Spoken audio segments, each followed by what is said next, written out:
kurang mungkin 45 menit atau 30 menit ya paparan dari beliau, baru kemudian tanya jawab, dan kami langsung persilahkan kepada Bunda ya untuk menyampaikan materinya. Silakan Bunda. Ya, baik. Bismillahirrahmanirrahim. Assalamualaikum warahmatullahi wabarakatuh. Bismillahirrahmanirrahim. Alhamdulillahirrahmanirrahim. Wassalatu wassalamu ala asrofil anbiya'i wal mursalin wa ala alihi wa sahbihi ajma'in. Amma ba'du. Rabbi shrah li sadri wa yassir li amri wahlul 'uqdatam min lisani yafqahu qawli. Alhamdulillah, kita bertemu kembali dalam series webinar Halila bersama Khalif dan pengawal generasi Qurani.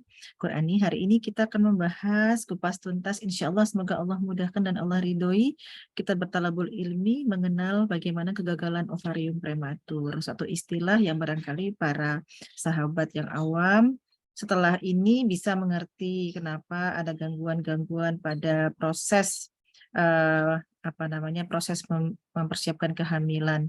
Nah, jadi kita akan mulai seperti biasa. Bunda minta izin ya, bisa untuk share screen sebentar ya. Aisyah, apakah sudah terlihat slide Bunda? Sudah Bunda, Prematur tinggal di ovarium. slideshow. Iya. Ya, baik. Jadi sudah slideshow kah sekarang?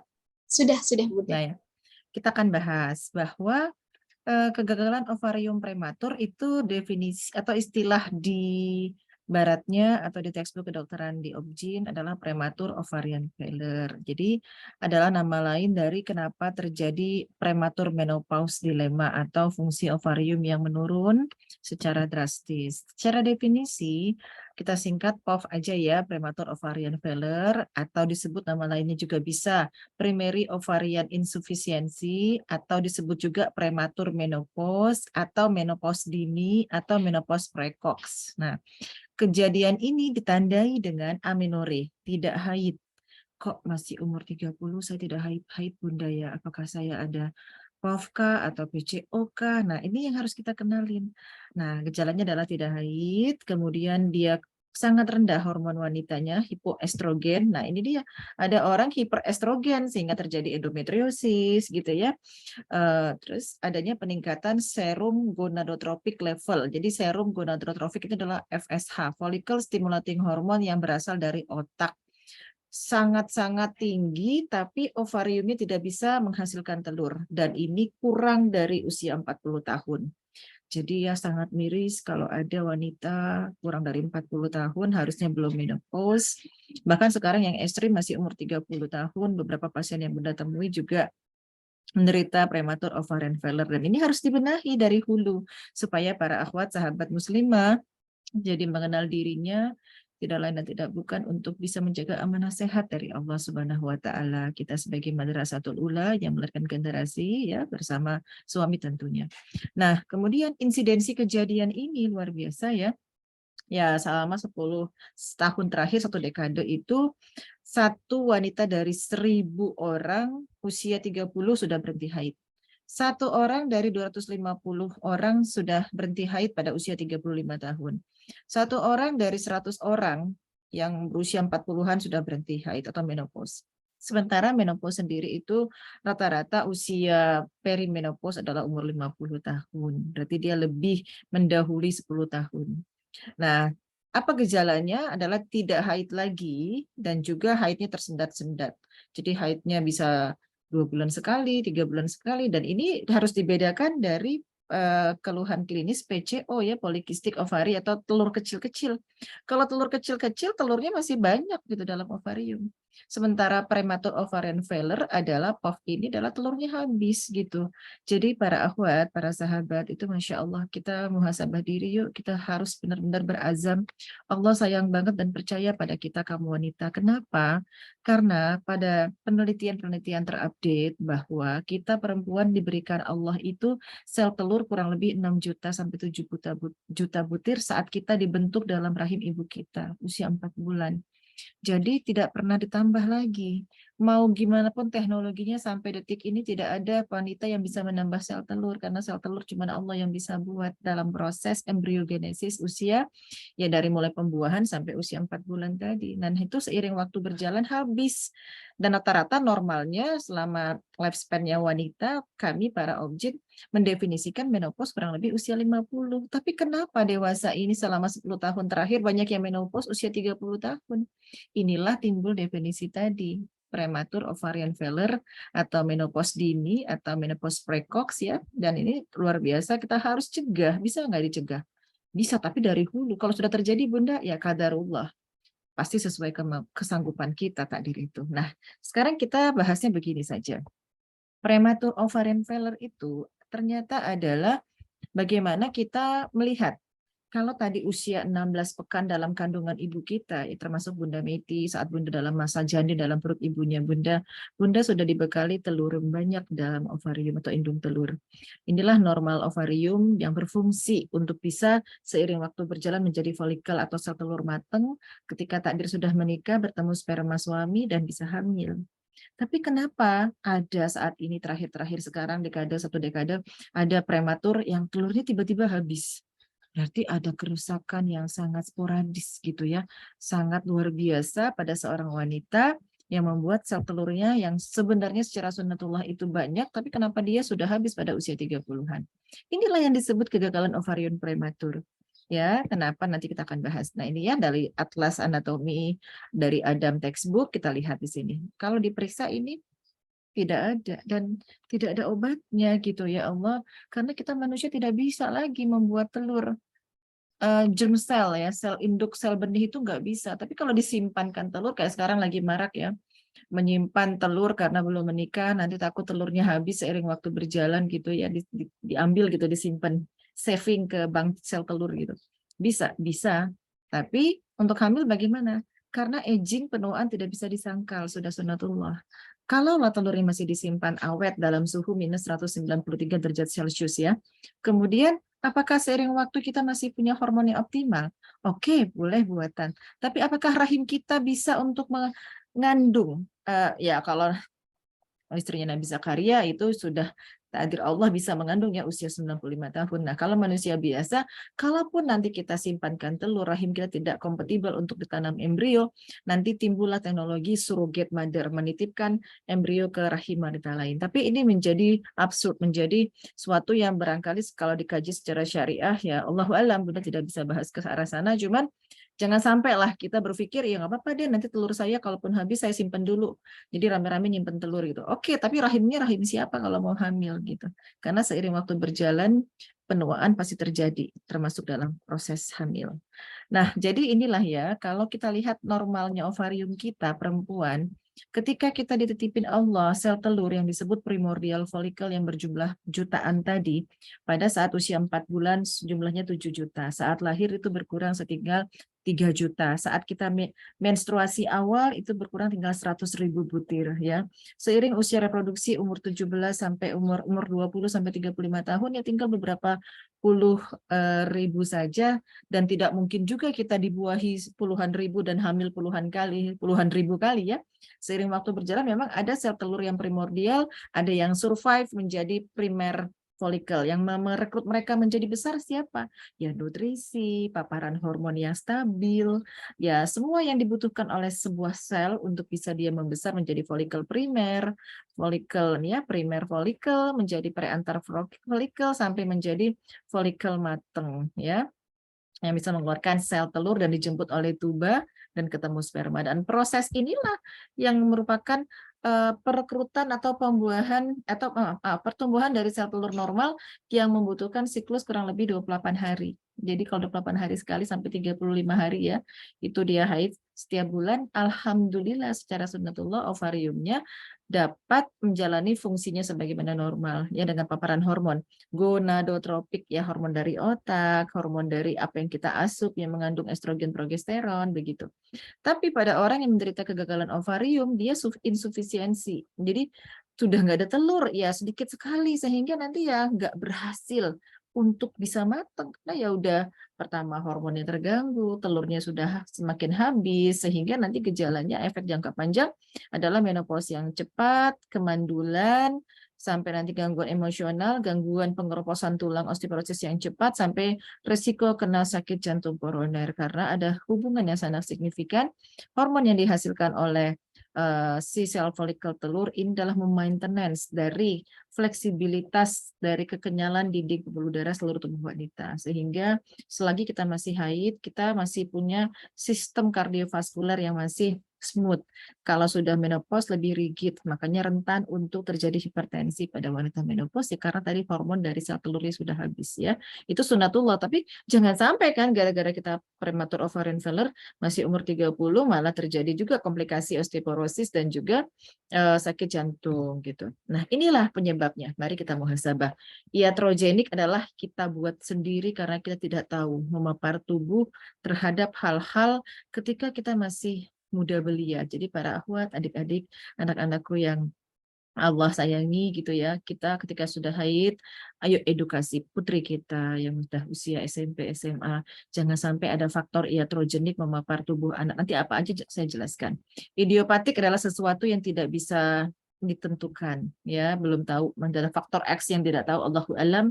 Ujian dari Allah untuk hamba-hambanya yang terpilih tentunya. Kemudian faktor genetik, absolutely ini sudah diteliti dan hampir 80% faktor genetik penyebab dari kegagalan ovarium failure. Terus apakah sekonyong-konyong itu diturunkan begitu saja tanpa kita bisa mengubah atau mencegah? Bisa. Makanya dimulai dari 1000 hari pertama kehamilan, bahkan ketika mau program hamil sebelum menikah, kita sudah mawas diri.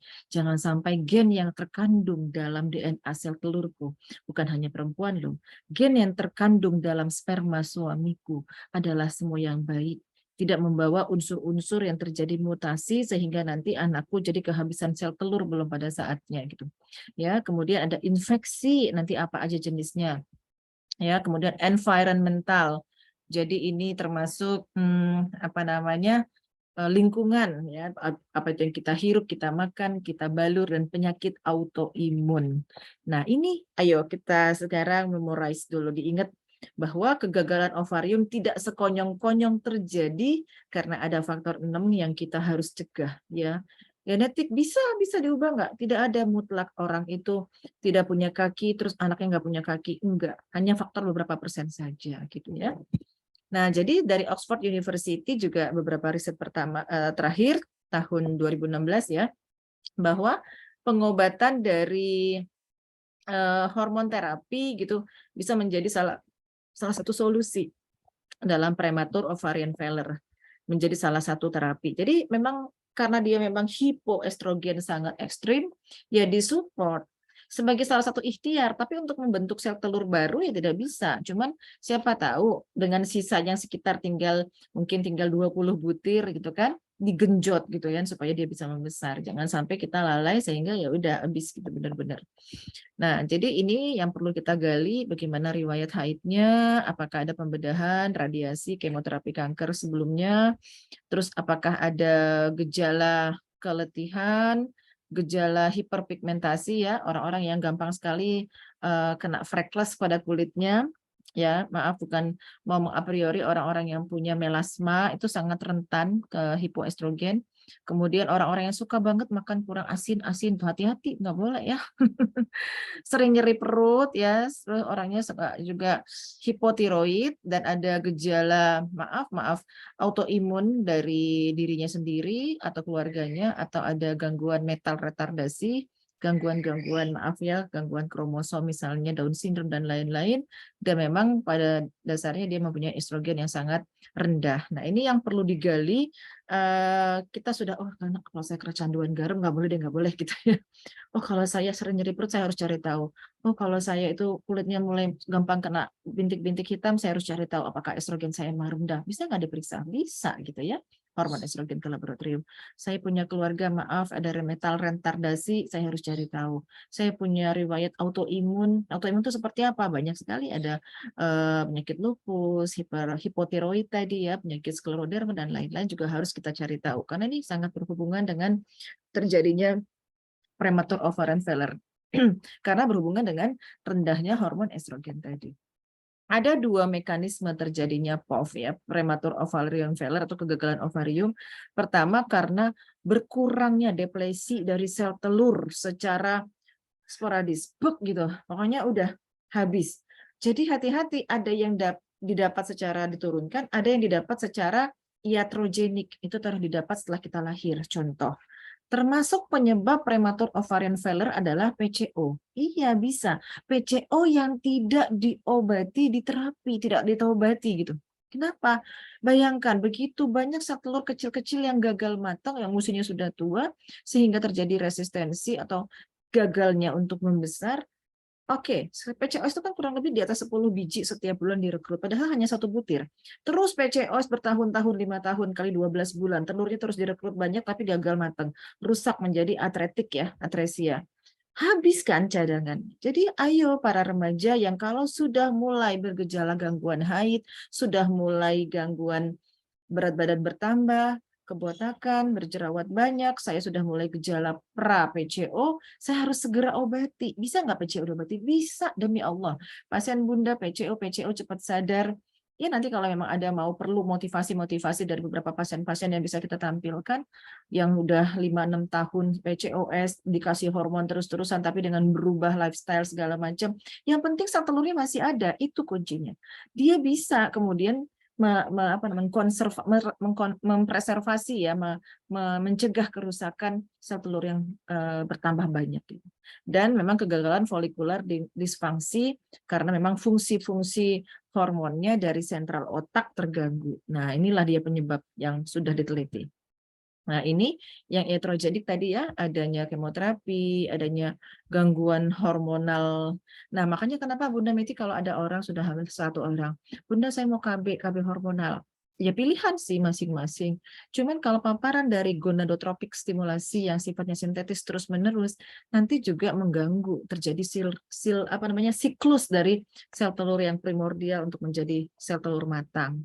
Ya, orang-orang yang pernah diradiasi gitu ya, hati-hati kemoterapi karena zat toksik tadi memapar sel telur menjadi lebih banyak cepatnya rusak. Nah, ini ya gejala klasifikasi dari kegagalan prematur ovarium tadi adanya gangguan steroidogenik enzim. Nih, Bunda sering banget ya, suka sekali bolak-balik kalau ada kasih webinar gitu di Halila, di pengaluan Nasi Quran ataupun diundang gitu. Selalu bilang hati-hati ya kalian yang punya lemak tinggi, yang suka sekali lemak jenuh gitu ya. Lemak jenuh itu seperti apa? Minyak yang dipanaskan dari dairy food, dari minyak-minyak atau dari lemak-lemak jenuh lah gitu ya.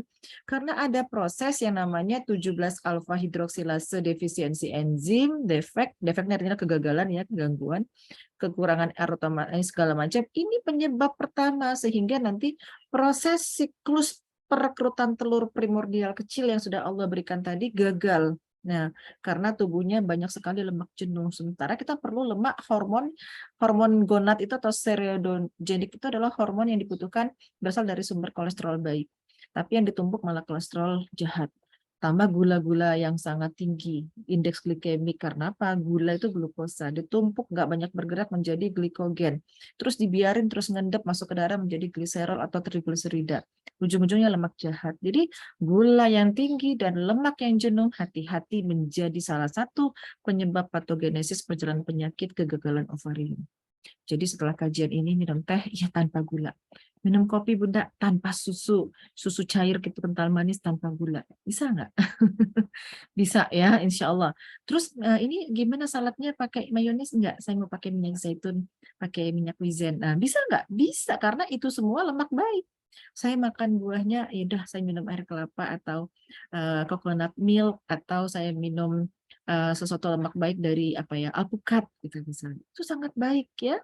Jangan nanti alpukatnya dicampur susu kental manis, ya udah blunder gitu. Jadi ayo camkan yang pertama, azamkan. Saya gangguan haid karena saya defisiensi kekurangan hormon, enzim hormon. Hormon yang mengubah tadi ya, hormon-hormon dalam proses pembentukan sel telur matang kalau saya kebanyakan lemak jenuh. Yang kedua, saya harus bisa mencegah jangan terjadi menderita penyakit autoimun. Ya, jadi hati-hati. Terus ada lagi Ya ini sudah tidak bisa dicegah, ini sudah gejala turunan dari gen-gen reseptor signal dari sel-sel tubuh seorang wanita. Nah, kenapa kita bahas hari ini tentang kegagalan prematur ovarium? Karena ini related dengan kejadian infertilitas atau kemandulan, tidak bisa memiliki anak, walaupun sudah berhubungan seksual teratur dalam 1 tahun dan tidak menggunakan kontrasepsi. Ya, jadi kalau ada pasangan setahun menikah, deketan, nggak pakai KB, kok nggak hamil? Apakah saya menderita prematur ovarian failure? Enggak kok, saya haid kok tiap bulan, berarti bisa disingkirkan. Jadi gejalanya adalah haidnya tersendat. Ya, tapi harus ditapis juga apakah saya PCO atau POV ataupun sudah prematur gitu, ovarian failure. Kalau masih PCO itu masih hulu penyakitnya, masih dini. Ayo segera diobati PCO-nya. Kalau PCO dibiarin nanti ujung-ujungnya jadi POV gitu. Bisa jadi salah satunya begitu, walaupun ada faktor-faktor genetika juga dalam kejadian POV. Nah, jadi kita harus bahas sedikit nih tentang infertilitas. Hayo para akhwat, para muslimah, kita itu bisa secara physically ya, jasmani. Tapi ada juga sih faktor yang memang sudah paling mutlak ya, faktor yang sifatnya ilahiyah. Allah pengen kita sabar dengan ujian belum punya anak gitu ya. Nah, kita akan bahas yang jasad aja ya secara ilmu kedokteran.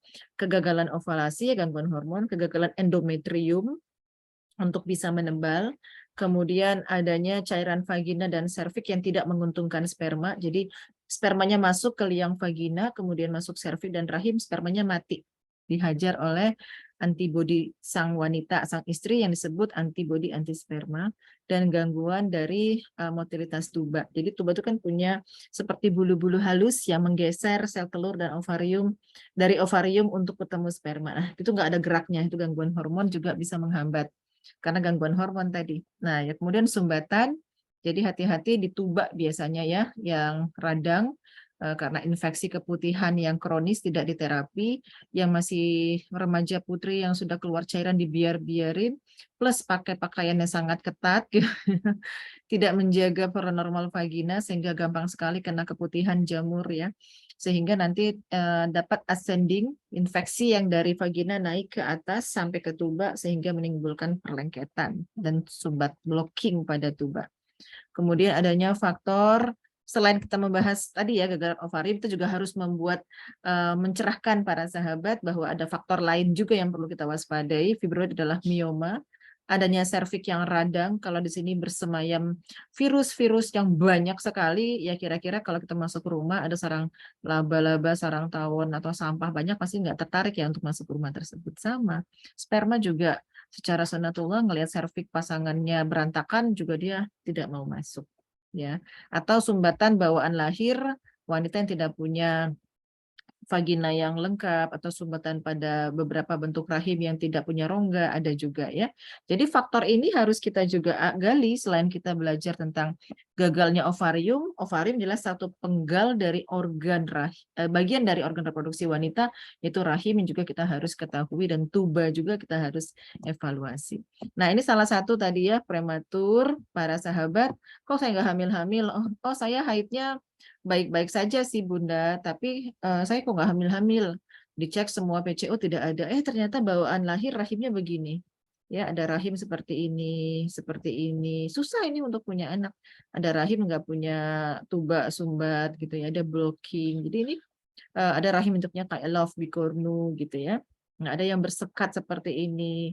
Bisa nggak hamil? Ya bisa saja, secara logik masih bisa. Yang penting tidak ada buntu lah nah, kalau begini bisa nggak hamil? Ya nggak bisa, nggak punya rahim, cuman punya vagina. Ini kan sudah gangguan dari bawaan embriogenesis saat dalam kandungan. Ya, jadi kita juga harus evaluasi, tidak semuanya terjadi normal-normal saja. Kalau ada gejala gangguan cepat cari tahu ya. Nah, ini dia. Gangguan pada kegagalan ovarium prematur tadi ternyata tadi ya genetik yang pertama yang didapat karena penyakit tadi ada radiasi, kemoterapi, gangguan penyakit seperti PCO, penyakit autoimun, penyakit metabolik seperti diabetes, suka makan lemak, hiperkolesterol, gula gitu ya. Diabetes mellitus, ada faktor infeksi keputihan dan faktor paparan lingkungan. Ini sudah dipublikasi 2018-2019. Bayangin, terjadinya kegagalan ovarium sering terjadi tidak disadari yang disuggested ya, yang di apa namanya disangkakan sebagai pengurangan jumlah sel telur atau kegagalan dari proses pematangan sel telur karena ada sesuatu yang disebabkan genetik dan non-genetik. Jadi genetik nggak bisa dilepas. Genetik lah yang menyebabkan beberapa abnormalitas, ya termasuk juga faktor autoimun, metabolik, dan infeksi. Jadi tadi faktor yang 6 tadi merupakan penyebab. Dan apakah sekonyong-konyong seorang wanita yang sudah menikah nggak punya anak, terus di USG hormon otaknya untuk mematangkan telur nggak ada, karena saat itu terjadi kekurangan sel telur tiba-tiba? Tidak. Ternyata setelah ditinjau oleh si Frontiers tadi ke belakang, adalah proses epigenetik seorang ayah dan ibu yang menikah, ayah dan ibu kita yang menikah. Bayangkan ya, mereka berhubungan, berjima, terjadi pertemuan sperma dan telur, dalam proses konsepsi atau fertilisasi terjadi beberapa penyakit-penyakit yang ditransgenerasi. Ya, jadi akan membawa perkembangan eksposur kepada janin pada masa kanak-kanak dan dewasa. Nah, jadi ternyata kenapa seorang wanita ada yang telurnya dibekali 7 juta. Terus kenapa sang wanita tadi terlahir dari orang tua setelah diperiksa umur 15 tahun, telurnya udah tinggal setengah dari orang dewasa normal. Nah, terjadi karena sang ayah membawa suatu gen dalam spermanya dan sang ibu membawa gen dalam sel telurnya, ada gangguan di sana. Ya, gangguan pada kromosom, pada sel DNA, pada gen. Jadi ini kan nukleus ya, sel. Ini sel kita. Jadi sel telur kita, sel sperma ayah, sel apapun punya inti sel namanya nukleus. Di dalam nukleus inilah tersimpan gen ya. Nah, bayangkan ini sel telur kita, ini ada nukleus, di sini ada gen kita, ada DNA kita. Dan di dalam sel telur, dalam sperma suami juga ada gen, ada DNA kita. Tadi penyebab pertama terjadinya seorang wanita habis ovariumnya sebelum umur 40 adalah genetik. Berarti qadarullah, sudah tidak mungkin kita menyalahkan orang tua kita yang tidak tahu ya. Rabbana la tu'aisna in nasina aw akhtana, ya Allah ampunilah aku tidak tahu gitu. Nah, jadi ya sekarang ke depannya kita edukasi sahabat kita ya. Apapun lah yang bisa kita tolong, ayo kita persiapkan kehamilan. Jadi sebelum menikah sang suami, jadi bukan hanya istri saja yang aware tentang hal ini. Saya harus memperbaiki sel-sel saya sehingga nanti jadi ingat sel tubuh kita mau sel kulit kah, mau sel telur kah, mau sel sperma kah, itu DNA-nya sama dalam satu individu ya. Jadi jangan sampai kita membuat dalam penyusunan pembentukan sel-sel tadi adalah ini dia. Faktor yang membuat gangguan-gangguan abnormalitas perkembangan embrio termasuk sel telur tadi yang sedikit ya adalah sesuatu yang kita telan ataupun yang kita dari lingkungan ya, seperti apa? Obat-obatan yang berkategori C, X ya, itu harus hati-hati. Jangan beli obat sembarangan, tanya minimal ke SPOG deh. Karena kami dididik 1 semester juga belajar tentang obat yang boleh dan yang tidak. Kemudian obat-obatan recreational drug, obat penenang, obat tidur gitu ya, obat amfetamin ya, nauzubillah min dzalik. Nih rokok nih, Bunda bukan mengapriori, aduh kalau ada calon suami yang merokok, sudah deh ditobatin dulu. Berhenti demi masa depan anak kita ayah.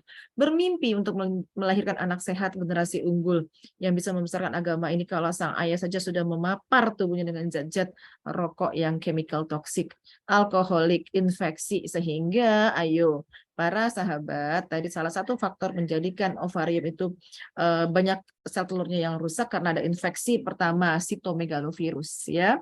Jadi kita periksa, jadi jangan hanya foto prawedding, biayanya disisihkan untuk kita periksa lab lengkap. Apakah saya terpapar infeksi herpes simplex virus, sitomegalovirus, sipilis, infeksi kebutuhan klamidia, infeksi tadi gonore ya, penyakit kelamin nauzubillah min dzalik ya. Apalagi yang punya riwayat punya bisul-bisul di vagina, ya termasuk itu kan infeksi bakteri ya. Jamuran, ya hati-hati gitu. Kemudian apalagi? Ini ya, obat-obatan KB yang membunuh sperma itu. Banyak sekali sekarang banyak orang membeli foam atau gel dimasukkan ke vagina KB untuk bisa membunuh sperma supaya nggak hamil gitu. Hati-hati, jangan sampai. Ya. Nah, acetaminophen, sedikit-sedikit nyeri minum acetaminophen, sedikit-sedikit demam minum obat demam. Boleh nggak sih Bunda? Ya boleh, tapi kalau terus-terusan demam minum obat-obatan tersebut termasuk salah satu yang mempunyai efek terhadap janin. Ya, kegagalan atau abnormalitas di sini. Dan kemudian ini ada penyakit infeksi tadi ya, congenital varicella, cacar, hati-hati juga BPA, plastik ya, minum kopi. Terus bilang kan cuma sedikit Bunda, ya udah deh tinggalin aja deh kopinya dikit. Tapi ya kalau enggak ini minum yang lain aja gitu daripada kita khawatir ya. Jadi hati-hati timeline efek dari kehamilan tadi dari 10 hari pembentukan embrio, sperma ketemu sama telur itu sangat berdampak dari agen-agen yang memapar nih. Diabetes ya, orang-orang yang suka banget tinggi gula ya. Waduh, luar biasa ini. Hati-hati obat, penyakit-penyakit virus, dan lain-lain. Nah, jadi sudah itu kita harus establish, harus tegakkan diagnosis apakah saya gagal ovarium. Mari kita klarifikasi. Ada kok caranya. Nah, ini premarital testing. Kita dengan calon suami, ayo sama-sama kita bijak. Saya mempersiapkan generasi terbaik calon suamiku. Kamu juga kan? Mari kita periksa yuk kadar hormon saya. Normal nggak ya FSH saya? Adalah follicle stimulating hormone. Hormon yang menstimulasi sel telur saya untuk bisa berhasil matang yang berasal dari dalam otak seorang wanita. Ya, termasuk seorang pria juga ada ya tes FSH-nya untuk mematangkan telurnya. Maaf, spermanya. Saya mau periksa FSH. Kalau di bawah 40, alhamdulillah saya masih baik-baik saja. Tapi kalau kadarnya sudah 40 mili international unit per mililiter, ya aduh ya Allah, hati-hati ini saya bentar lagi telur saya habis gitu ya. Ini definisinya. Kalau FSH kadar hormon otak kita di atas 40, hati-hati para kaum wanita, kita sudah menjelang menopause precox. Kemudian gula puasa ya, termasuk juga bisa tes Fragile X kromosom, ya kurang lebih biayanya sekitar 5 jutaan ini ya. Periksa USG ovarium. Kalau nggak bisa dari vagina karena masih gadis ya bisa periksa dari atas ya. Kemudian periksa karyotyping gen, tapi ini nggak usah deh. Yang minimal FSA, LH ya.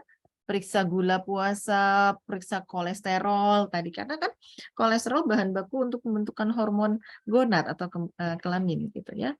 Nah, berapa lagi kita apakah menderita autoimun karena aku gangguan haid ya. Kok saya udah mulai gejala ini nggak kaku-kaku sendi, saya sudah terpapar matahari saya jadi seperti butterfly sign kena lupus ya, kulit dan lain-lain, coba periksakan. Apa itu? Dari laju endap darah, elektrolit, kadar kalsium, kadar serum kortisol, antinuklear antibody untuk ovarium ya, periksa hormon tiroid, periksa tadi ya gula darah. Ya, ini perlu diperiksa untuk autoimun, tapi ya nggak semua. Makanya gejala apa yang patok yang sinkron dengan hasil lab ini ya harus didiskusikan tentu dengan ahlinya, nggak bisa ditebak-tebak atau nggak perlu semuanya juga diperiksa. Nah, tadi sudah salah satunya adalah bagaimana kalau tadi tersisa sel telurnya sedikit lagi, ini kurang lebih hormon FSH-nya 38. Kan tadi kalau lebih dari 40 hati-hati kan 38,5. Ya Allah, mungkin sel telur kita saya tinggal 10 butir. Dokter boleh nggak ya saya digenjot dengan treatment hormon? Boleh saja gitu ya. Genjot supaya tadi yang tinggal sedikit untuk dibesarkan dengan dibarengi dengan beberapa ikhtiar seperti meminimalisir paparan toksik, mulai berazam untuk hidup sehat gitu dan menjauhi tadi polusi rokok dan lain-lain gitu misalnya. Nah, jadi ada hormon yang diterapi, diberikan tambahan untuk merestorasi kesuburan. Jadi sel telur yang tinggal sedikit dijaga nih, ya yang PCO-nya cepat diobatin supaya nggak terus-terusan tiap bulan direkrut 12 telur bantet semua. Bayangin 12 telur, 20 telur sehari direkrut kanan kiri 40. Selama setahun nggak diobati, rusak udah berapa ratus biji. Selama 2 tahun, 3 tahun, 5 tahun. PCO dari umur 17 sampai nanti umur menikah 25. Udah berapa ratus ribu telur yang sudah rusak gitu kan. Jadi cepat gitu kalau ada gangguan siklus haid, cepat dicari tahu. Periksa hormon saya, minimal tadi FSH masih di bawah 40 ya. Kemudian tadi ya bisa kalau udah nggak punya telur lagi gimana Bunda? Ya kita tidak menganut ya untuk bayi tabung yang donasi dari telur orang gitu, nggak menganut surogesi. Jadi anaknya dititip ke ke rahim orang lain dalam syariat tidak boleh. Jadi artificial reproduksi teknologi ART ini tidak direkomendasi kalau kita merujuk pada hal-hal yang sifatnya syariat ya. Kalau untuk sekedar kriopreservasi, menyimpan sel telur yang lagi marak artis-artis, ya silahkan. Tapi bagaimanapun ketika nanti umur 60, emang rahim kita masih bisa menampung janin untuk tumbuh? Tidak, nanti ujung-ujungnya surrogate mother. Di negara India banyak tuh yang menerima titipan rahim. Bahkan sekarang sudah ada rahim buatan ya. Telurnya punya siapa, anak spermanya punya siapa, tapi kita yang membiayai proses pembuatan janin dalam tabung. Jadi sampai lahir ditabung aja gitu sampai besar. Itu sudah dunia sudah mau akhir zaman, rasanya tidak lagi menerapkan rahim yang penuh kasih sayang ini untuk proses lahirnya anak atas izin Allah ya. Jadi yang ART ke bawah sudah tidak usah kita pertimbangkan lagi. Jadi sebelum terjadi hal-hal tersebut, kehabisan telur, kita di hulu sudah aware, minimal tahu saja ilmu ini. Nah, juga faktor pria, kita mau sehat, mau subur, suami kita nggak kita pikirin nih. Jadi untuk hamil ikhtiar jasmani memang 50-50. Ya, tapi ada nggak Bunda orang sudah menopause tiba-tiba hamil? Apa yang nggak mungkin kalau Allah berkehendak? Hari ini kita membahas yang sifatnya akal ya, akliyah saja. Di luar akal yang sifatnya ilmu-ilmu yang sifatnya ilahiyah itu adalah izin Allah. Dari mana kita tadabbur Quran, bagaimana para nabi yang sudah tua Allah izinkan untuk bisa hamil. Nah, kita yang hidup di masa sekarang kita hanya bisa berikhtiar ya. Misalnya sperma suami saya kurang dari 20 juta per mililiter ya, sudah disebut namanya oligosperma. Kemudian cairan semennya, bentuknya, geraknya. Kalau bentuknya kelainan disebut terato, ya, zoosperma. Kalau dia geraknya lambat atau malah nggak jalan disebut asteno. Jadi perlu diketahui gangguan sperma suami. Apakah ada obstruksi, misalnya ada varikokel, ada sumbatan, ini jangan dibiarin. Ya misalnya bibir sumbing, nggak bisa makan, nggak bisa minum normal, nelen. Biarin aja pakai herbalnya, nggak bisa. Sesuatu defek yang sifatnya fisik gitu harus diperbaiki dengan mekanik. Jadi kalau ada spermanya nggak keluar, nol. Dilihat oleh dokter spesialis urologi, ada varikokel udah besar. Terus dibiarin ntar pakai herbal sembuh. Ya nggak bisa. Secara ikhtiar kita berusaha untuk memperbaiki, membuka sumbatan. Operasi. Pasien-pasien Bunda, ketika kita ikhtiar suaminya varikokel, spermanya nol. Bunda lihat, dirujuk ke dokter urologi, diperbaiki, Masya Allah. Udah hamil sekarang ada salah satu pasien Bunda, dia akhirnya mau. Padahal suaminya kemarin sempat mereject, nggak mau operasi pakai herbal aja. Bunda udah bilang yang sifatnya mekanik juga harus diperbaiki dengan mekanik. Ya. Kemudian ya tadi gangguan ejakulasi seperti kelainan psikologis, alkoholik, diabetes memang berhubungan ya dengan ejakulasi yang dini, tidak bisa penetrasi berhubungan intim, ya juga harus diketahui ada gangguan-gangguan penyakit apa pada suami kita. Selain kita untuk mencegah penyakit gagal ovarium, ya kita suka bareng-bareng suami kita, identifikasi juga sebab-sebab kenapa ada gangguan tadi. Ini ya, contoh sperma normal, yang satu yang kiri ini. Yang ke kanan sebelah sana itu sudah nggak normal semua. Ini gangguan hormon pada pria, ya. Nah, jadi begitu. Nah, jadi faktor pasangan perlu diteliti, tidak hanya kita membahas gagalnya ovarium saja, tapi bagaimana sperma masuk ke dalam serviks, apakah ada antibodi atau imun sperma, ada nggak terapinya Bunda? Ada ya. Terapi-terapi yang bisa disuntikkan, jadi sperma suami itu menjadi terapi untuk tubuh istrinya, sehingga nanti ketika spermanya masuk, kita sudah kenal, tidak lagi dihajar untuk tewas gitu ya, sperma dalam liang senggama kita. Nah, ya, terus gangguan hubungan seksual, apakah bisa penetrasi? Jangan-jangan tadi ya nggak punya vagina yang utuh ya, atau serviknya nggak ada, atau rahimnya nggak ada ya, atau sumbatan juga kan perlu dicari tahu. Dan gangguan imunologik termasuk tadi autoimun. Nah, jadi hari ini Bunda membahas bahwa penyakit kegagalan ovarium adalah bagaimana kita ketika kita sekarang usia masih reproduksi ya para jamaah, kita berada dalam fase reproduksi, berarti kita adalah menyiapkan bagaimana telur kita dan juga sel sperma kita yang mau menikah nih misalnya. Kita periksa yuk lab kita tadi dari darah ya, dari spermanya analisis. Bisa nggak masih bujangan? Ya bisa-bisa saja gitu ya. Kan bisa periksa sperma ke laboratorium. Haram nggak? Enggak. Kita kan pengen tahu gitu sebelum menikah. Supaya menjadi persiapan terbaik gitu ya. Kemudian sudah mulai sadar saya sudah mau menikah atau saya mau punya anak, saya sudah periksa lab, Bunda, istrinya sudah periksa lab, FSH tadi ya contohnya, sang suami juga periksa analisis sperma, terus saya periksa laju endap darah, saya periksa darah dari proses adakah infeksi dalam darah saya, seorang istri misalnya ya. Dengan di-prepare begitu, maka akan terjadi proses-proses yang baik ketika terjadi pertemuan telur dan sperma saat kita menikah. Nah, ini ya, karena nanti ada proses percampuran sperma dan telur tadi kalau terpapar hal-hal yang sifatnya toksik, exposure, apa yang dimakan salah, apa yang menjadi baluran salah, apa yang dihirup salah, akan terjadi ini. DNA metilasi, histon modifikasi, dan RNA termasuk dalam pembentukan ovarium. 4 bulan itu, ini si embrio janin sudah mau ditentukan Allah takdirnya. Kamu jadi perempuan. Karena ada gagalnya karier yang dibawa dari ibu dan ayah, harusnya 6 juta butir, sang anak hanya mendapat 100.000 butir. Bisa nggak? Bisa. Tadi defisiensi enzim, toksik, infeksi, emaknya autoimun, hiperkolesterol, kadar gulanya tinggi. Ketika mau dibentuk sel telur yang isinya sel-sel folikel, gagal. Karena ingat, sel telur identik dengan hormon. Kalau hormon tadi apa bahan bakunya? Lemak. Kalau lemak di badan banyak lemak jenuh, kacau nih pembentukannya. Ketinggian gula juga begitu. Ada infeksi juga begitu. Mengidap autoimun juga begitu. Jadi sebenarnya para akhwat yang menderita kegagalan haid saat ini yang didiagnosis oleh dokter SPOG adalah POF, seyogianya adalah dalam proses pembentukan 4 bulan diri dalam kandungan, paparan yang tidak diketahui oleh orang tuanya, bahkan sebelum hamil. Ya, jadi Bunda hari ini membuat para sahabat alert gitu. Inilah terjadi paternal epigenetic inheritance. Jadi bagaimana sang ayah dalam spermanya membawa hal-hal yang tidak baiklah, ada gangguan-gangguan di sini, dan sang ibu juga begitu yang hidupnya tidak sehat, lifestyle tidak sehat, makanan tidak sehat ya. Percampuran ayah dan bunda inilah diteliti bahwa makanan ibu, nutrisi, exposure, beberapa logam berat, rokok dan lain-lain zat pengawet akan melahirkan embrio atau janin yang harmful gestasi atau keturunan yang dapat terjadi. Ini proses genetikanya ya, epigenetikanya kita nggak bahas yang ini. Ini ya, ada gangguan pada anak, metabolic disease, gangguan hormon pada anak, gangguan pertumbuhan pada anak, kesuburan pada anak berhubungan dengan bagaimana sang ayah dan ibu saat tidak menikah tadi. Ya, hati-hati, ini sudah diteliti absolutely signifikan.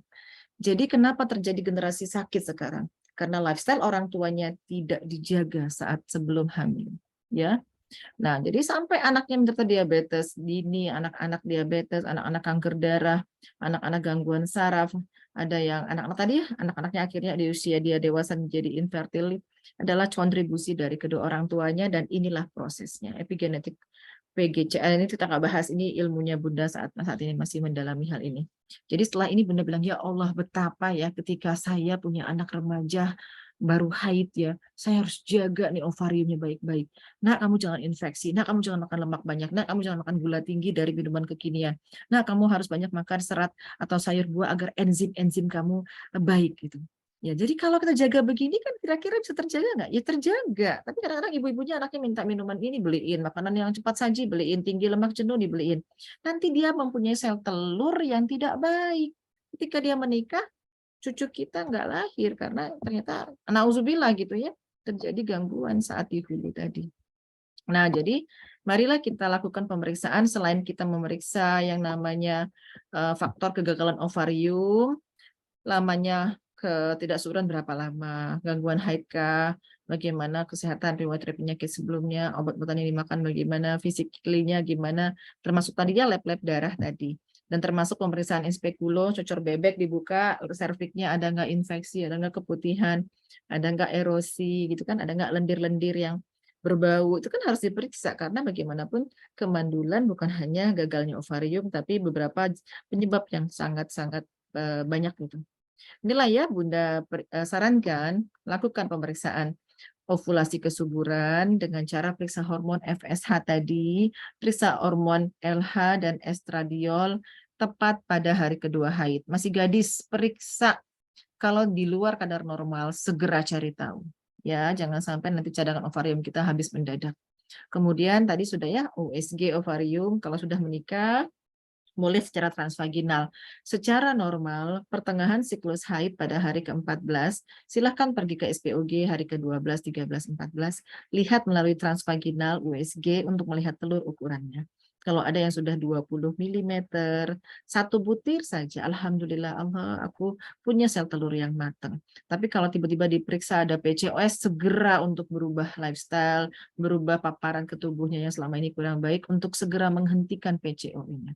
Bisa nggak sembuh PCO? Bisa, demi Allah.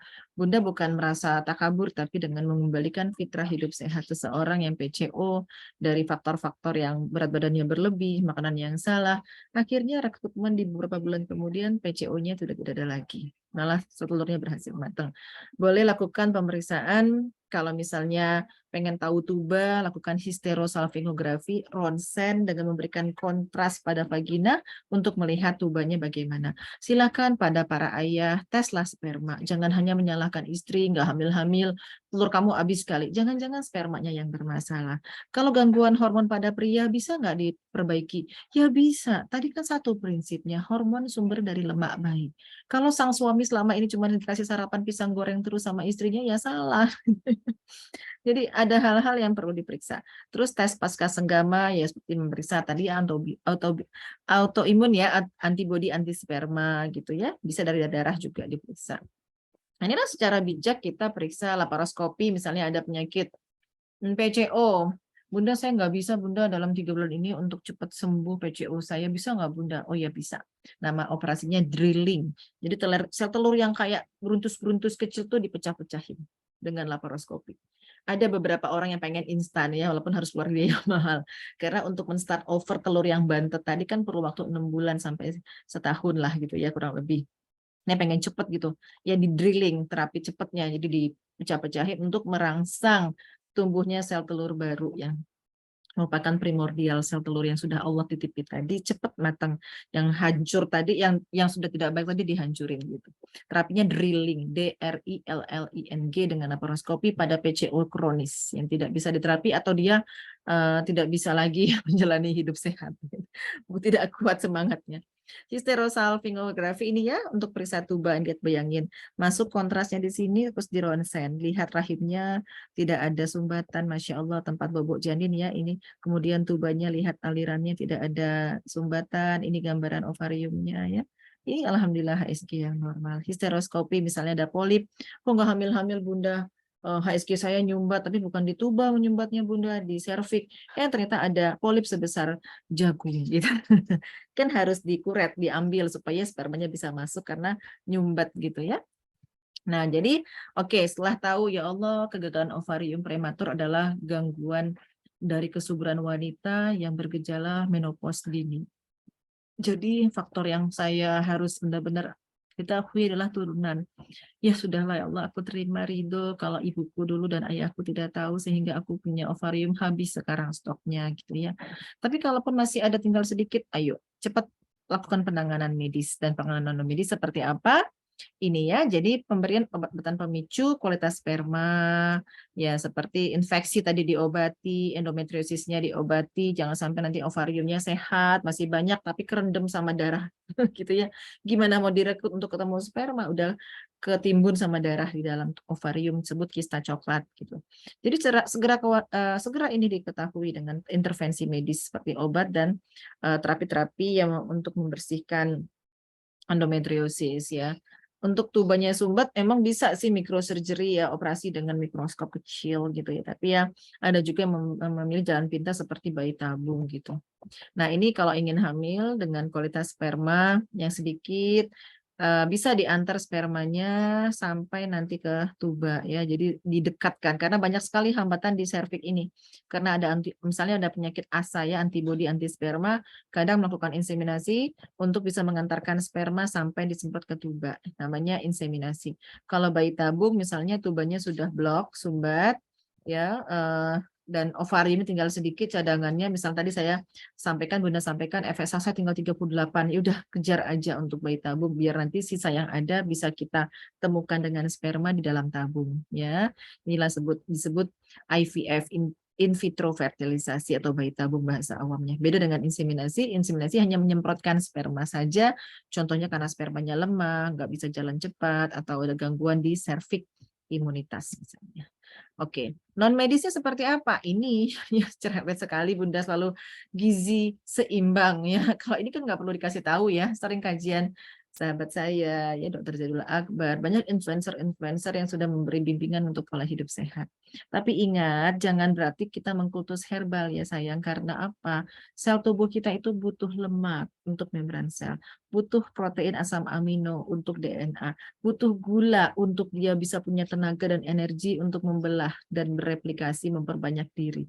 Jadi kalau ada Bunda Meti, saya gangguan kista, apa dong resep herbal? Bunda tersenyum.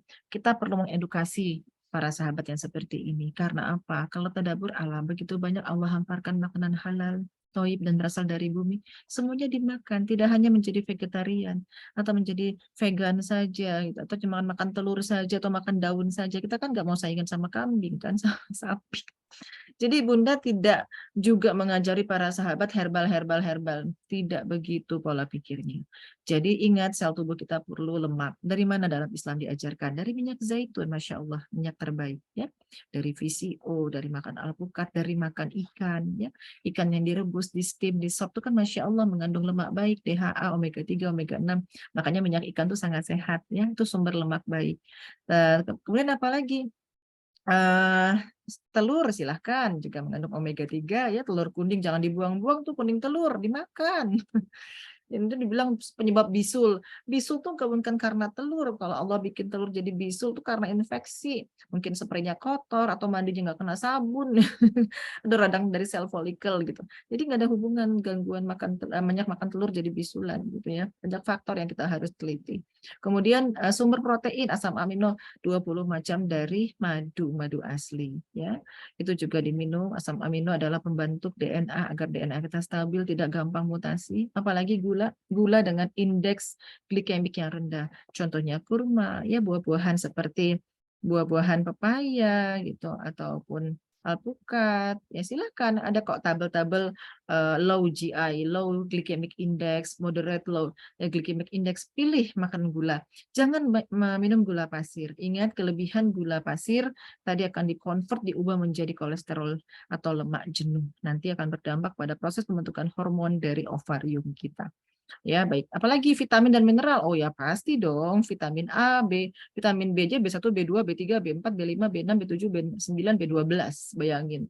Itu berasal dari mana? Nanti gunakan share slide sumber-sumber makanan tadi supaya dari sekarang Ahwat memperbaiki dirinya. Ya, jadi ada 2 slide, tapi slide berikutnya hanya berisi tentang apa yang mengandung untuk kita baik memberi asupan nutrisi untuk sel telur, untuk sel sperma. Ya. Kemudian olahraga. Ya, olahraga itu apa? Ya, bergerak. Kenapa bergerak? Supaya pertama, jantung ini kan perlu dipompa lebih cepat agar bisa pembuluh darah menghasilkan aliran yang sinkron sampai ke ujung-ujung termasuk ke dalam sel telur, termasuk ke dalam testis sang suami. Jadi kalau diem gitu ya, namanya sedentary lifestyle, males-malesan, duduk, ngulur, terus aliran darahnya juga nggak nyampe ke ujung-ujung ke perifer. Terus sering kesemutan, baal, tuh hati-hati. Apalagi yang dimakan kolesterol, nyumbat sampai ke ujung-ujung. Ya, olahraga. Yang kedua, dampak positif olahraga adalah keceriaan. Ketika manusia berolahraga sudah diteliti beribu-ribu jurnal menghasilkan 4 hormon kebahagiaan, berlimpah oksitosin, endorfin, serotonin, dopamin ya. Dengan kita bahagia apa yang terjadi? Hormon-hormon kebahagiaan tadi, otak menjadi tenang dan otak adalah sentral hormon termasuk hormon apa tadi untuk menstimulasi telur? Follicle stimulating hormone ya. Jadi kenapa orang ada gangguan stres, gangguan haid? Berhubungan nggak Bunda? Sangat berhubungan karena sesungguhnya hormon kesuburan juga berasal dari otak. Ya, kemudian kualitas hubungan seksual ya, jangan nanti nggak hamil karena nggak long distance married gitu, nggak ketemu setahun dia nggak hamil.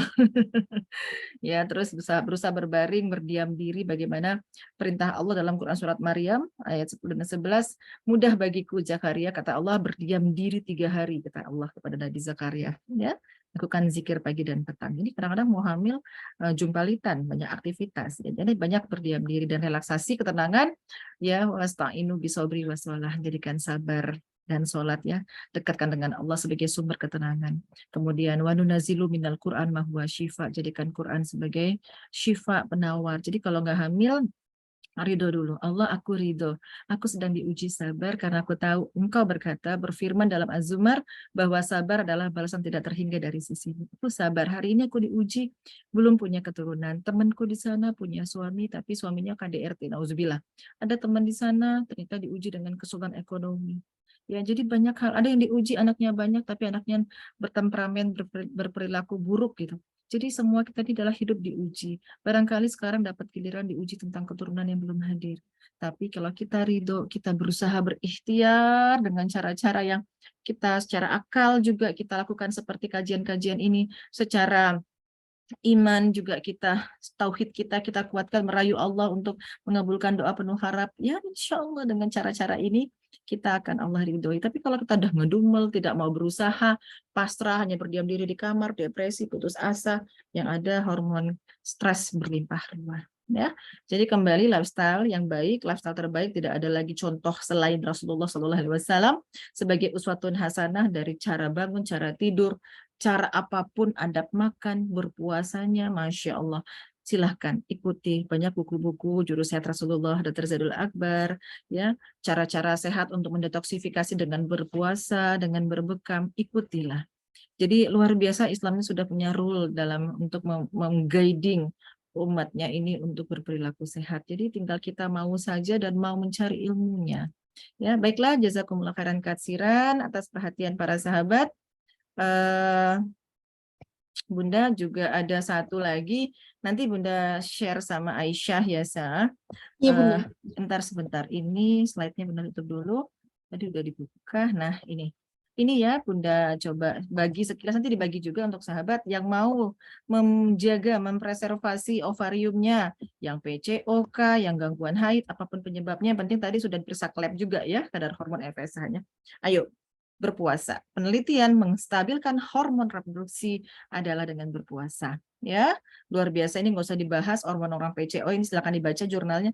Orang PCO, orang kelebihan prolaktin, orang kelebihan testosteron, dengan fasting mempunyai dampak yang Masya Allah, selain untuk Allah tentunya, tapi ternyata untuk menstabilkan hormon-hormon reproduksi. Ya, kemudian dengan puasa apa lagi? Ayo lakukanlah. Kemudian ini manfaat puasa ya, sudah nggak usah dibahas, sangat luar biasa banget, Masya Allah. Ini minyak ikan omega 3, salmon, sarden, makarel, ikan kembung, tuna, mengandung lemak baik, sumber dari hormon. Jadi jangan makan daging bistik terus. Boleh nggak daging? Ya kalau dapat daging yang organik, sapinya makan rumput. Kalau enggak ya makan ikan yang mengandung lemak baik dan menghambat menopause ya. Omega 3, apalagi Bunda, kacang-kacangan, kacang merah rebus pakai gula aren, kacang kedelai ya silahkan sekali-sekali kalau dapat yang memang kedelai lokal, kacang hitam, kacang polong, edamame, kacang Arab, kacang hijau silahkan. Tapi jangan dibilang nanti kacang pagi siang malam kacang terus, ya enggak ya. Seminggu 2 kali sudah cukup 1 piring. Kadang dibilang bagus, akhirnya mengkultus. Kita harus pinter dan cerdas, memvariasi apa yang Allah hamparkan dengan menu yang berganti-ganti. Nanti dibilang, Bunda bagus nggak ya makan kurma? Ya, terus makannya sekilo. Ya kelebihan juga, nggak boleh. Ya. Ini fitoestrogen juga baik, brokoli yang organik kalau ada rezeki, makan kacang rebus ya silakan, apelnya silakan, apel lokal Malang ya, makan kismis, ini aprikot, ada kacang almond, susu almond buatan sendiri, makan bawang putih yang difermentasi dalam madu, makan ginseng ya, kalau nggak ada ginseng silakan aja, jahe ada ya, lengkuas ada, serai, kunyit silakan, gandum ya silakan, flaxseed, sesame seed, silakan. Ini adalah menggantur hormon dan enzim penunda menopause tadi ya, dan juga mencegah osteoporosis. Apalagi fitoestrogen, ini edamame, tofu, silakan kalau kedelainya tadi kita sadar itu adalah lokalnya. Kemudian takutnya GMO. Apalagi tadi maaf, yogurt ya tanpa gula. Jangan nanti beli yogurt kemasan udah bukan isinya yogurt, isinya gula. Edamame. Terus apalagi? Ini kalsium, jangan lupa kalsium adalah berkaitan dengan hormon. Jadi kenapa orang wanita gangguan hormon bisa jadi kalsiumnya rendah? Periksakan kadar kalsium. Minum jus jeruk tanpa gula atau makan jeruk deh. Minum air tajin silakan. Sekali-sekali yang mendidih ambil airnya diminum. Kemudian ini ada chia seed, ada untuk dibilang chia seed sekilo ya jangan juga. makan bayam, kacang almond, baik sekali ya, kale, brokoli yang organik mudah-mudahan. Ini ya vitamin D, aduh Masya Allah ini pandangin deh semua vitamin D ini ya, rebus ini umbi-umbian, aduh enak banget ya. Daging ya, kalau bisa daging yang ini ya, makan rumput sapinya, ikan-ikan tadi alpukat, apalagi labu ya, labu juga bagus. Di sini nggak ada gambar labu ya. Kemudian kalsium ya 1000. Ya, jangankan yang usia menopause, yang kita nggak apa-apa 2.000 ya per hari beli suplementasi kalau kita merasa tidak mencukupi dengan nutrisi. Kemudian serat, kemudian vitamin C ya. Ini panduan piring makan Kemenkes dan juga ini diadopsi dari piring Harvard ya. Setengahnya adalah sayur dan buah. Jadi ini jangan sampai kebanyakan makan jajanan. Nah, jadi ini dia khusus untuk menyeimbangkan hormon, pisang, serat, vitamin C, biji-bijian, alpukat, ya, kacang-kacang lentil dan lain-lain ini sangat direkomendasi untuk menjaga kesehatan ovarium juga hormon. Ya, ini juga untuk menopause yang sudah menopause atau jangan sampai deh. Nggak apa-apa sih sekarang beli stroberi, kacang, zaitun, ikan lebih dominan, biji-bijian, sayur hijau. Ayo, ini menjadi menu kita yang bervariasi. Bisa ya, insya Allah. Jadi ini sebenarnya bukan hanya diet menopause ya, mencegah menopause juga bisa. Nah, ini pilih yang sebelah kiri daripada yang sebelah kanan. Tapi kalau bisa jangan yang roti bergluten, bisa kan roti-roti yang berserat gandum misalnya atau buatan sendiri. Insya Allah. Jangan makan saus berlebihan karena mengandung yang disebut apa namanya ya, mengandung gluten juga gitu. Makan minuman-minuman Coca-Cola, minuman bersoda, hati-hati banget, kue, cake, cookies, permen. Aduh, jangan sampai dia nyentuh ini nanti ovarium kita tewas semua, banyak yang rusak. Atau Bunda bukan jualan obat, tapi bisa dibeli dengan suplemen-suplemen ini. Demikian, jadi ya, yang bisa Bunda sampaikan, mari semangat untuk mencari tahu apa yang sudah Bunda sampaikan tadi untuk kita menjaga ovarium kita yang tersisa sehat semuanya, sehingga nanti ketemu dengan sperma suami yang sehat, anak kita juga sehat. Karena sesungguhnya tadi genetik adalah faktor utama yang membuat seseorang wanita kehabisan sel telur sebelum waktunya. Semua yang sempurna datangnya dari Allah, kekurangan dari Bunda pribadi. Billahi taufik wal hidayah. Assalamualaikum warahmatullahi wabarakatuh. Waalaikumsalam warahmatullahi wabarakatuh. Baik, jazakillah khair Bunda atas pemaparan materinya tadi. Sebelumnya Bunda, ini Aisyah mau tanya, Bunda bisa kira-kira sampai pukul berapa ya Bun? 12. 12 waktu Papua. Udah Ya, soalnya. jadi tinggal sisa 10 menit ya Bunda ya untuk menjawab pertanyaan-pertanyaan. Silakan di chat saja nanti kayak kemarin ya di kelas Halilah yang Bunda voice note. Iya, baik. Terus informasi untuk sahabat, Bunda Meti sekarang berpindah, insya Allah di awal Januari ini ke Kalimantan Tengah, Palangkaraya dari Papua. Jadi sebulan ke depan Bunda memang sangat-sangat sibuk. Jadi mohon maaf demi Allah karena Bunda memang sangat nomaden. Jadi tadi juga cari laptop, ngebongkar dulu dari kardus di mana. Iya, begitu. Baik, Di-chat, kita cukupkan sampai di sini atau Bunda jawab dulu sampai pukul 10 atau seperti apa Bun? Iya, sampai pukul 10 nggak apa-apa. Ya. 3 orang dulu. Ya, ini sudah banyak pertanyaan yang masuk Bunda di chat atau Bunda mau Aisyah bacakan yang di chat aja ya Bunda ya? Iya, boleh. Yang terbaik pertanyaannya yang bisa umum sih.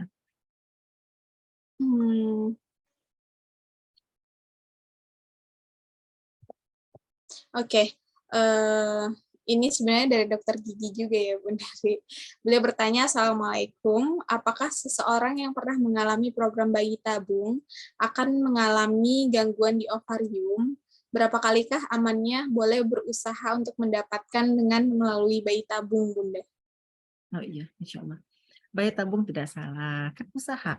Cuman ada satu hal gini, telur kita setiap bulan insya Allah secara sunatullah rata-rata 1 butir telur yang matang ya, berarti kadar FSH-nya ya segitulah secara normal untuk menstimulasi telur untuk matang sebutir. Kalau bayi tabung, FSH-nya rekombinan, disuntiknya berpuluh kali lipat karena nanti telurnya mau dipanen sampai 10 kadang-kadang kan. Nah, kelebihan hormon tadilah yang memudaratkan diri kita. Bisa nggak dikeluarkan? Bisa sayang. Hormon tadi kan berasal dari lemak. Tadi apa? Puasa, detoksifikasi dengan bekam, ya, terus switch dari lemak dari steroid gonad sintetik tadi dibalance dengan lemak baik. Jadi Bunda tidak bisa batasin berapa kali maksimal, belum ada penelitian, tapi secara akliyah dan riset-riset berbasis detoksifikasi hormon sintetis tadi bisa dengan puasa, berbekam, minum air kelapa. Insya Allah nanti keluar terdetoks. Tapi kalau dalam jangka waktu sekarang lagi distimulasi untuk meningkatkan ovarium, setelur matangnya banyak. Tahun depan gagal buat lagi, tahun depan gagal buat lagi. Kasih waktu jeda sedikit sayang dengan berpuasa. Minimal lewatkan Ramadan dulu, Ramadan lagi, ya puasa-puasa lagi dalam setahun, nanti bayi tabung lagi. Insya Allah untuk membuat turunlah semua kadarnya kepada kadar threshold yang normal. Karena ketahuilah hormon tadi semuanya sintetis, jadi kita harus detox. Bisa keluar nggak? Bisa. Begitu ya jawabannya. Baik Kasih Bunda, jeda. ini masih berkaitan dengan yang tadi Bunda saya sambung dari Bu Pitaning. Lalu apakah bila sel telur itu memang sudah terbatas akibat pernah tindakan medis kistektomi, ketika melakukan tindakan bayi tabung, saat proses penyuntikan sperma ke sel telur terjadi kegagalan pembelahan, apakah bisa dikatakan sel telur termasuk jenis sel telur yang POF itu Bunda, sehingga gagal terjadi pembentukan embrio? Iya, jadi gini, kita kistektomi ada kista ovarium atau kista endometriosis. Insya Allah dokternya ngambil yang kistanya saja, telurnya masih ada, ya. Nah, intervensi sang dokter hanya temporary saat dia secara mekanik mengangkat bagian yang kena kista. Oke, sementara tindakan operasi yang tadi iatrogenik ya hanya sedikit merusak jaringan sekitar ovarium. Jaringannya menjadi ya inflamasi karena pasca operasi, misalnya laparoskopi gitu. Tapi apakah gennya rusak gara-gara operasi? Tidak. Tidak ya. Jadi banyak kok orang laparoskopi beberapa kali ataupun tindakan operasi kistektomi bisa hamil, tapi memang secara sunnatullah dan akliyah ya berkurang. Karena kan ovarium itu kan banyak banget dalam ovarium, dengan diangkatnya jaringan 3-4 cm saja sudah terangkat juga tuh beberapa stok ovarium kita. Berkurang iya, jaringannya inflamasi radang karena tindakan operasi iya, tapi gennya tidak rusak dengan tindakan operasi. Yang tersisa tadi, ayo tadi Bunda sudah share, tadi bahan baku penstabil hormon ya, puasa, tadi mendetoks hormon-hormon pemicu ovarium dikeluarkan dengan detoks dengan bekam. Ya, insya Allah. Jadi berkurang secara kuantitas iya, karena kan sudah dibuang tuh jaringan kistanya. Pasti sedikit banyak terikut juga, kan kita operasi nggak pakai mikroskop. Sementara kebayangkan jaringan yang buat dibuang kista kan lumayan besar tuh. Ya, jadi berkurang. Begitu jawabannya. Tapi tidak merusak gen, jadi tetap optimis. Nanti gennya diperbaiki dengan, ingat Bunda sudah berulang kali, gen isinya DNA, DNA isinya asam amino, amino adalah 2 macam, esensial dan non-esensial. Asam amino esensial kita harus mutlak memasukkan makanan ke dalam mulut untuk bahan baku gen kita. Jadi kalau kita tidak makan yang sehat, gimana bahan baku DNA kita untuk baik, gitu ya? Ya, gitu Syah.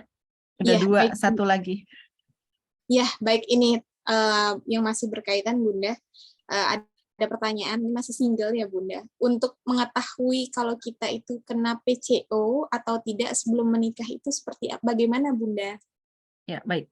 Pertama, gejala haidnya jarang ya, karena haid identik dengan berhasilnya matang ovarium. Takutnya pertama ovariumnya gagal matang atau kecil-kecil ya. Jadi gejalanya adalah itu. Kedua, periksa hormon. Kalau FSH-nya masih normal di bawah 40, Anda tidak kena prematur ovarian failure. FSH-nya 25, nggak apa-apa. Ya, jadi bedakan. PCO itu cadangannya masih banyak tapi gagal matang. Tapi kalau POV jumlahnya sudah sedikit. Nah, jadi PCO itu banyak, tapi terus direkrut hanya tidak berhasil matang karena gangguan dari tingginya tadi. Pertama, testosteron, jadi periksa. Kedua, insulinnya diperiksa, insulin puasa. Gula darah puasanya diperiksa, karena PCO berhubungan dengan metabolic syndrome. Tingginya atau kejadian resistensi insulin karena kita gemar yang manis-manis. Gitu ya. Jadi PCO tadi pertama adalah, kalau masih gadis nggak bisa transvaginal ya. Periksa hormon FSH, kemudian periksa hormon yang disebut testosteron, terus periksa gula darah puasa, dan yang terakhir periksa insulin puasa. Kalau semuanya itu ada gangguan, segera berobat, ya minimal kalau obesitas, overweight, kurusin. Kurang lemak baik, tinggalkan lemak jahat, masukkan lemak baik. Begitu ya. Demikian Bunda. Baik, jazakillah khair Bunda atas ini ya Oh jawabannya. ya, Satu lagi nih, ada yang tanya, penasaran. Bunda kalau mau hamil usia 37, Bunda tidak pernah melarang mau usia hamil umur 50 juga boleh. Karena Ibunda Ummahatul Mukminin kita, Ibunda Siti Aisyah, maaf Siti Khadijah hamil usia 40 ya, menikah dengan Rasulullah dan melahirkan anaknya 6.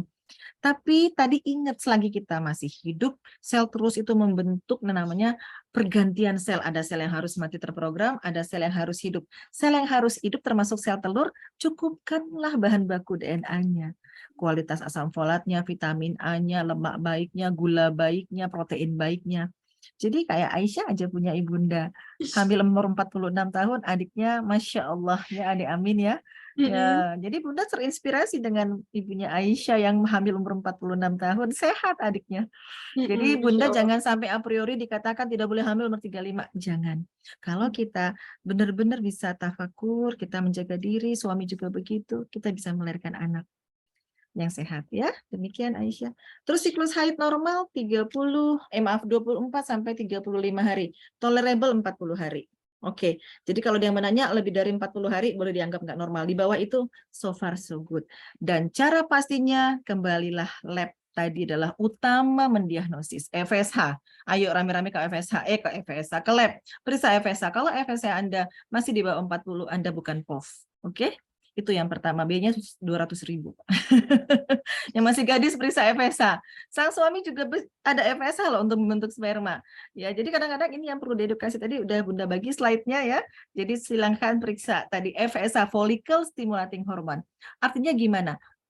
Di otak kita ini dikasih Allah, sentral otak adalah ada hormon yang menstimulasi telur tadi untuk matang. Pada orang yang telurnya sudah sedikit, dia itu mengeluarkan hormon sangat tinggi karena dikasih hormon di bawah 20, nggak ada telurnya yang mau besar ya. Dikasih lagi 30, nggak ada lagi telur yang besar. Dikasihnya lagi otak mengeluarkan sampai 100, nggak ada lagi yang besar. Oh, berarti kalau FSH di atas 40 mili internasional unit, berarti apa? Sudah kerja keras otak untuk menstimulasi ovarium, tapi ovariumnya nggak matang, itu pertanda awal kita mulai POF. Nah, makanya di Bunda bilang, FSH kita udah 38 aja, bergegas cepat nikah. Ayo bayi tabung, nggak apa-apa. Mumpung tinggal dikit, ayo saya mau makan yang sehat, saya mau makan lemak baik, saya akan makan vitamin yang baik. Segera kejar, jangan sampai FSH kita di atas 40. Begitu.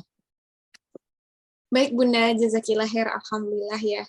9.59 sudah